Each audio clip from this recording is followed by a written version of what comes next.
اور وہ عورتیں بھی تم پر حرام ہیں جو کسی دوسرے کے نکاح میں ہوں، محسنات البتہ ایسی عورتیں اس سے مستثنی ہیں جو جنگ میں تمہارے ہاتھ آئیں۔ یہ اللہ کا قانون ہے جس کی پابندی تم پر لازم کر دی گئی ہے۔ ان کے ماسوا جتنی عورتیں ہیں انہیں اپنے اموال کے ذریعہ سے حاصل کرنا تمہارے لیے حلال کر دیا گیا ہے، بشرطی کا حصار نکاح میں ان کو محفوظ کرو،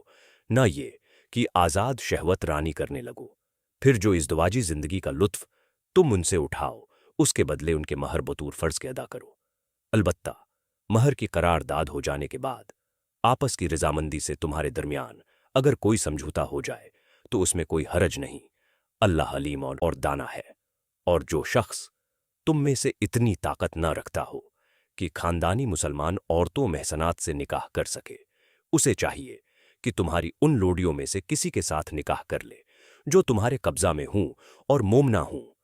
اللہ تمہارے ایمانوں کا حال خوب جانتا ہے، تم سب ایک ہی گہروں کے لوگ ہو، لہذا ان کے سرپرستوں کی اجازت سے ان کے ساتھ نکاح کر لو اور معروف طریقہ سے ان کے مہر ادا کر دو تاکہ وہ حصار نکاح میں محفوظ محسنات ہو کر رہیں، آزاد شہوت رانی نہ کرتی پھریں اور نہ چوری چھپے آشنائیاں کریں۔ پھر جب وہ حصار نکاح میں محفوظ ہو جائیں اور اس کے بعد کسی بدچلنی کی مرتکب ہوں تو ان پر اس سزا کی بنسبت آدھی سزا ہے جو خاندانی عورتوں محسنات کے لیے مقرر ہے۔ یہ سہولت تم میں سے ان لوگوں کے لیے پیدا کی گئی ہے جن کو شادی نہ کرنے سے بند تقوی کے ٹوٹ جانے کا اندیشہ ہو،